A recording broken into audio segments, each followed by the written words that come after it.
Welcome, tennis fans, to the 18th episode of Tennis Traverse, Exploring the Game, the podcast that delves into the heart of the tennis world. I am your host, Ivy J, and in today's episode, I will be doing a tennis holiday gift guide to all of the tennis lovers. And as you guys can tell, I kind of changed up the intro a bit with the holiday music. So first of all, I just want to say happy holidays, Merry Christmas, and just celebrate whatever holiday you're celebrating, because my episode is coming out on Christmas Day and I'm recording this on Christmas Eve. So it's just a really festive episode, as you can hear from the music background. And before we begin, please follow all of my social medias. That is Instagram and Twitter using @TennisTraverse. That is @TennisTraverse.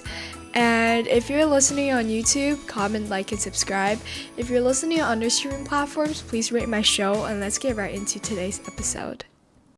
Okay, so I separated today's episode into sort of different categories, but I want to say that in the end, it sort of just branches out, but I kind of separated it based on tennis equipment, clothing, and then just random stuff.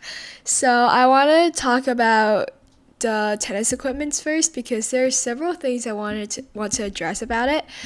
So the first gift you can buy for tennis lovers are tennis grips, and I think this is a great gift for them. So what tennis grips are, it's basically kind of like a tennis overgrip. So when you get a racket, you can to make sure that the grip, the part where you hold to hit the ball, it doesn't get dirty or slippery because of all the sweat, you basically put another layer of what's called overgrip over it. So it kind of helps with how you hit the ball, and it makes sure that the racket doesn't just fly out of your hand. And I think this gift is a really not an easy gift, but it's just one of those gifts that work no matter you know tennis or not, because you can just go onto one of those tennis store websites. I already left a link of the websites you can use down below, but just click on the website and then you can see this. The one I left is the Wilson, which is one of the really famous tennis brands. And if you go on that, you can see that there's basically the tennis grip, and you can just go on random websites, right, and tennis websites, and just choose the colors and the ones you think your gift, the one who's receiving the gift, will like. And this, to be honest, isn't really that much work put in, because it's just all of those tennis websites, as I said before. Okay, whatever, moving on. The second one is dampeners, and I was doing some research, so I'll leave my research sources down below. I think the research was basically it's called Town and Country. It's called The Best Gifts for Tennis Lovers, and it's really cute. I really like this. So it is sort of dampeners is what we use when we're playing tennis. You put it on the strings of your racket, and what it do is it kind of eases the shake a bit, because when you're hitting a ball, it kind of as the name suggests, it damps the shakiness of the racket, if that makes any sense. So it is, I feel most of tennis players play with the vibration dampeners on our strings. However, there are often just random logos. For example, the ones I have, because I have a Yonex racket, it is just a Yonex logo. So it's just uninspiring logos. And maybe sometimes some people just randomly string an elastic band on it, and it does the same thing. So after some research, I found this website to be really good. You can there's so many different dampeners you can use. It's called Gamma, and as I'm on a website right now, but as I scroll through, I see a bunch of funny dampeners, such as Sushi Beer, Saturn Dolphins, just a bunch of funny things. And based on the person's hobbies or what they like, you can choose a cute dampener for them. And I kind of want to address a misconception. Like, I feel like a lot of people, once they're thinking about gift giving, they'll think about rackets and strings.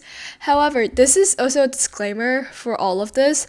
This is just my own opinion, and you might differ from what I said, but it's just like what I think. So I feel like players, they like to choose their own rackets and strings, and if you just don't play tennis at all, please just like don't spend a lot of money on something, or just like don't choose the most expensive one, like in a way, because it doesn't mean that the player, like the person who are playing with it, will like them the most. And if you really want to buy a tennis racket or tennis strings, I think consult them, because in my opinion, I kind of like to choose my own stuff. Like, I like to choose my own tennis rackets, my own strings, after like doing research and asking my coaches and stuff. So I really wouldn't like if someone just like, of course I will appreciate it if someone just like bought me a really good racket. However, if it's not the racket that I'm used to, it still wouldn't like do me any favor. Not to mean that I'm ungrateful, but it's just like I perform better with the rackets I pick out, if that makes any sense.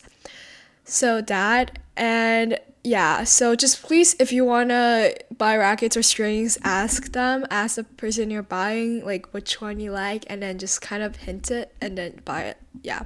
Okay, last tennis equipment category is tennis bags. So this is also something I think is really similar to the dampeners, because they can be personalized. They're different colors, different shapes, different sizes, and in my opinion, they're all just super cute. So what tennis bags are, I think it's really evident in the name. You just put in rackets so you can carry it around. And I put it on my outline as like professional versus regular, but I don't think like I agree with that. I think it's just how some people prefer bigger bags because you can put in more rackets, and then others, it's just like a really like a backpack. You can put in like 2 or 3 rackets. The bigger ones, you can put in like a lot more rackets, and you can put in clothes and shoes and stuff. You can just like overall put in more stuff for the bigger ones. And then the backpacks, you can just like put in rackets, water bottles, etc. But you can't fit as many things. Okay, moving on. I feel like I'm explaining too much. But however, when you're picking out, if you want to pick out the big ones, you should go on one of those like tennis websites. For example, you can go on Wilson, you can go on Babbler, you can go on Yonex, and pay attention to where it says like how many pack if you're buying the big ones, because if it says, for example, six pack, it means you can put 6 rackets in it. If it says a 3-pack, you can put 3 rackets in it. Yeah.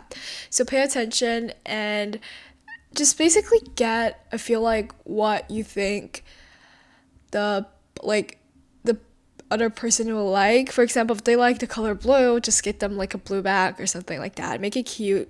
So yeah, that's just one of my advice. And moving on to the next category, which is clothing. So I suggest that it is best if you buy like headbands or wristbands, because it's just really simple. You can get it in whatever color they like, and I feel like most players uses either headbands or wristbands, because basically what headbands are, they kind of they prevent your hair from falling down your face so you can't see the ball. I don't use headbands, but I kind of use a hat to like prevent all of my baby hairs from falling down. But a lot of players do use headbands, so you can get the color that they want. You can go on like websites or just search up tennis headbands, because it's just like a common thing that players uses. So I don't think that you have to go on like one of those professional tennis websites, if that makes any sense. And for the wristbands, what it does is it kind of protects your wrist. Sometimes I like to do just one. I like to put it just on my right wrist, because I only use my right wrist like for forehands, and backhands it's two-handed, so it's not as affected, if that makes any sense. And we also use it to wipe our sweat, because it's just simple if you use it to just wipe your sweat. It's like easier than a towel, especially when you're in the middle of like a point or like a game. And so what you can do is just go on Google Amazon, search up tennis wristbands or headbands, find a color that you think they will like and buy it. So this is like really simple. And for clothing and shoes, like actual clothing and shoes, I think it's for clothing, I mean, it depends on what they want to wear. So it's best if you consult them first as well. But for shoes, there's like a bunch of brands I think are really good. An example is On. It's like a new brand. I'll leave the link down below. But On is like a brand, I think Federer started it, and it has a lot of famous tennis players supporting it, such as Iga Swiatek, Ben Shelton, etc. So I really like that brand. I still don't have their tennis shoes yet. I have mine from Naomi Osaka, obviously, but it's the one from Nike. I really like it. So I feel like for this, it's kind of similar to the racket and strings in a way that tennis players like to pick them out themselves. So I think just consult them first and talk to them about what they like, and then just buy what they like. So you wouldn't be spending a whole lot of money on nothing. Okay, moving on from clothing, we'll talk about all the other stuff. So this is just something I thought about on the top of my head. So there's 4 Grand Slams. I talked about it so many times, but like there's 4 major Grand Slam tournaments: Australian Open, Roland Garros, Wimbledon, and US Open. And they all have their own merch stores. So I think if, like, for example, your friend lives in Australia or have been to Australian Open before, you can give them stuff from that shop. Or you can even give them stuff from, like, for example, my favorite Grand Slam tournament is US Open. So if someone, like, goes on a US Open shop website and gives me something off of that, I'll be really happy about it. So these are just kind of official things that you can buy online. By official, I mean that like the quality is guaranteed because they're obviously from the tournament themselves. And I feel like just browse on there. There's like a bunch of really funny things, not funny things, but just, well, some are really funny, such as like the ducks I have from US Open. It's like baby shower ducks. They're super cute. But there's other stuff such as like towels, tote bags that I think are really cute. So just for that, try to just browse around and see what you think the person you're buying gifts for will like. Okay, moving on to the other thing. It's like all in the same category, but it's kind of like, as I said before, it's kind of like branched out at the end. But next thing is posters of favorite players. This is just self-explanatory. It's like the same thing as, for example, you're buying a poster for your favorite artist. It's just like switched because it's tennis players. But I feel like if you go on Etsy or if you go on Amazon or just like search up, for example, your favorite player is Roger Federer, just search up Roger Federer posters and there will be some. And yeah, it's just, I feel like posters are a great way to, like, if your person is really committed to someone. For example, I'm just super committed to Naomi Osaka, like I love her, and if someone gives me a poster of Naomi Osaka, I'll be really grateful. So like, I feel like just if they really like a player a lot or like they're obsessed with them, get them posters because yeah.